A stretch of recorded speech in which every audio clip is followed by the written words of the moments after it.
नमस्कार, मी संजना। आज तुम्हाला कारवारी स्टाईलमध्ये वाला भाजीचा आंबाट दाखवणार आहे आणि त्याच्यासाठी ही अशी वाला भाजी असते। याला कारवारमध्ये वाला भाजी असं म्हटलं जातं आणि मराठीमध्ये मायाळू। त्यानंतर ही भाजी याची पानं वगैरे काढून मी चिरून घेतलेली आहेत आणि त्याचे कोवळे जे देठ असतात हे पण कापून घेतलेले आहेत अशा प्रकारे। त्याच्यानंतर आपल्याला लागणार आहे हे पाऊण वाटी खोबरं आहे, ओलं खोबरं, धणे, काळी मिरी, तिखट, हळद, मीठ आणि हे तिसरे आहेत, हे मी तिसरे वापरून ही करणार आहे शिंपल्या। त्याच्यानंतर ही सोलं आहेत आंब्याची 2 घेतलेली। हा अर्धा कांदा घेतलेला आहे उभा चिरून आणि ह्या लसणीच्या 7-8 पाकळ्या आणि थोडंसं आलं। आता सर्वात आधी आपण मसाला वाटून घ्यायचा आहे। त्याच्यासाठी हे पाऊण वाटी जे खोबरं घेतलेलं आहे मी ते पूर्ण मिक्सरमध्ये घालते आहे।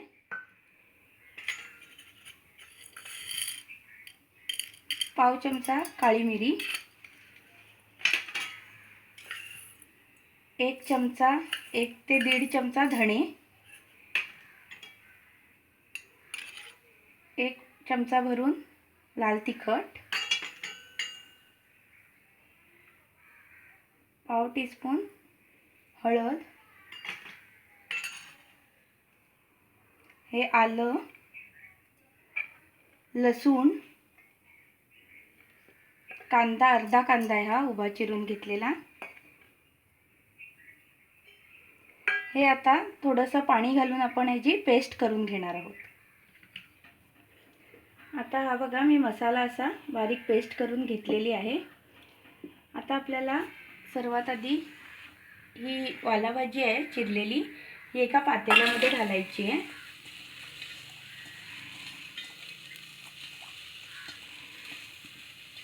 त्याच्यानंतर त्याच्यामध्ये मी तिसरे घालणार आहे शिंपल्या। हे घालून भाजी एकदम छान टेस्ट येते।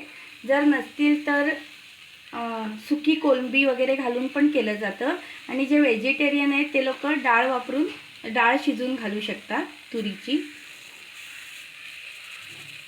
आता याच्यामध्ये थोडंसं पाणी घालून ही भाजी मी शिजत ठेवणार आहे। जरा वेळ आपण मीडियम गॅसवर ही भाजी शिजून घ्यायची आहे झाकण ठेवून। आता आपण हे ओपन करून बघूया, ही भाजी शिजत आलेली आहे थोडी। आता त्याच्यामध्ये आपण हा वाटलेला मसाला घालायचा आहे।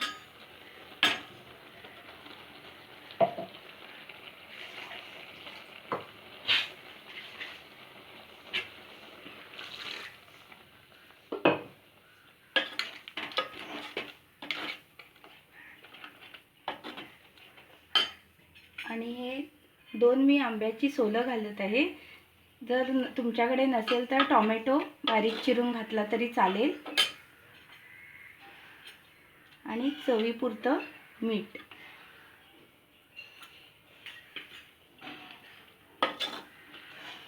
हे छान व्यवस्थित मिक्स करून आणखी 1-2 उकळी येऊ देऊया, ह्याला शिजू देऊया। आणि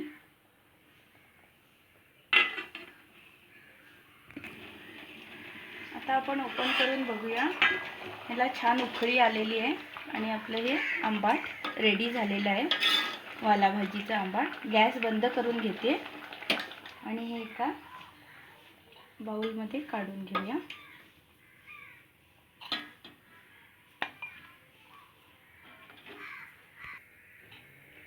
असं आपलं हे गरमागरम वाला भाजीचं आंबाट रेडी झालेलं आहे कारवारी स्टाईलमध्ये।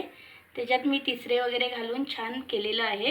त्यांनी तिसऱ्यानी एक वेगळी टेस्ट येते त्याला आणि हे असंच केलं जातं कारवारी स्टाईलमध्ये।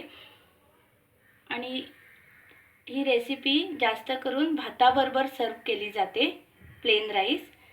ही रेसिपी तुम्हाला कशी वाटली नक्की सांगा आणि ट्राय करून बघायला विसरू नका। जे नवीन पाहणारे आहेत त्यांनी सबस्क्राईब करायला विसरू नका।